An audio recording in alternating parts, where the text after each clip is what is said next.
ఆ కుర్రాడు ప్రాణాలకు తెగించి సింహంతో పోరాడాడు. ఆ సింహంతో పోరాడి దాని నోటి నుండి తాను ఎంతో ప్రేమించిన తన గొర్రెను రక్షించుకున్నాడు. దానిని పరలోకం నుండి దేవుడు చూశాడు. చూచి నశించిపోతున్న గొర్రెలను ప్రాణానికి తెగించి రక్షించే నా గుణము కలిగిన ఆ కుర్రాడు నాకు కావాలి. ఇతనెవరో నా చిత్తానుసారుడుగా ఉన్నాడే అని తనలో తాను అనుకున్నాడు. అంతే, ఆ కుర్రాన్ని ఇజ్రాయేలీలకు రాజుగా ఎన్నుకున్నాడు. అవి ఇజ్రాయేల్ ప్రజలు తమ తమ ఇష్టానుసారముగా జీవిస్తూ దేవుణ్ణి విసిగిస్తున్న రోజులు. సైన్యములకు అధిపతి అయిన దేవుణ్ణి తిరస్కరించి వారిని కాపాడు యెహోవాను విసర్జించి ఇజ్రాయేలీలు తమకు వేరే నాయకుడు కావాలని గొడవ చేశారు. అందుకు దేవుడు వారు కోరుకున్నట్లుగా సౌలును వారి మీద మొట్టమొదటి రాజుగా నియమించాడు. కానీ సౌలు కూడా తన ఇష్టానుసారంగా జీవించి దేవునికి బహుగా కోపము పుట్టించాడు.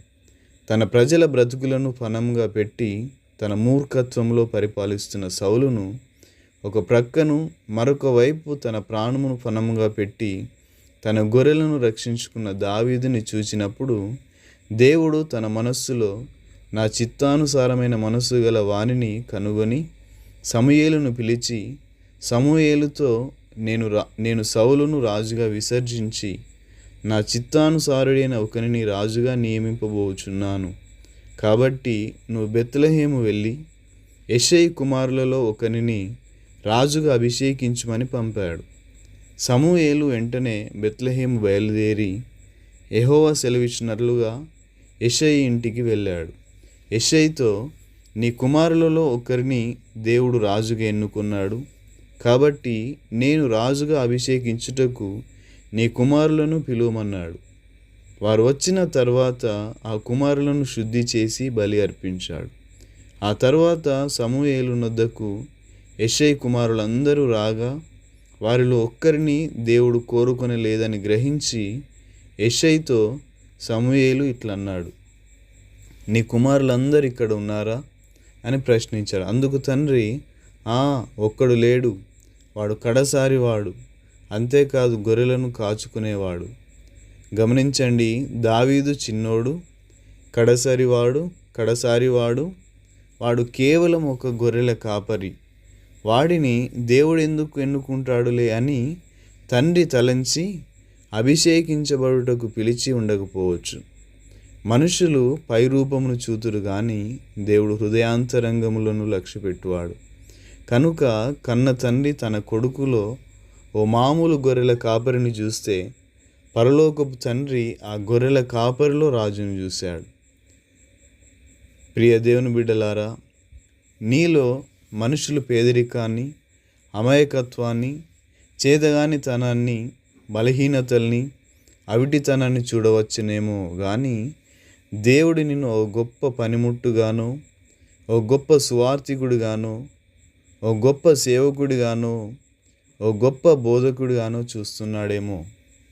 పేతురు చింపిరి జుట్టు వేసుకొని మాసిపోయిన గడ్డముతో నడుము చుట్టూ చిన్న గుడ్డతో సముద్రపు ఒడ్డున తన వలలు కడుగుకొనుచున్నప్పుడు అందరూ అతనిలో ఎప్పుడూ ఓ మామూలు సాదాసీదా జాలరినే చూచారు.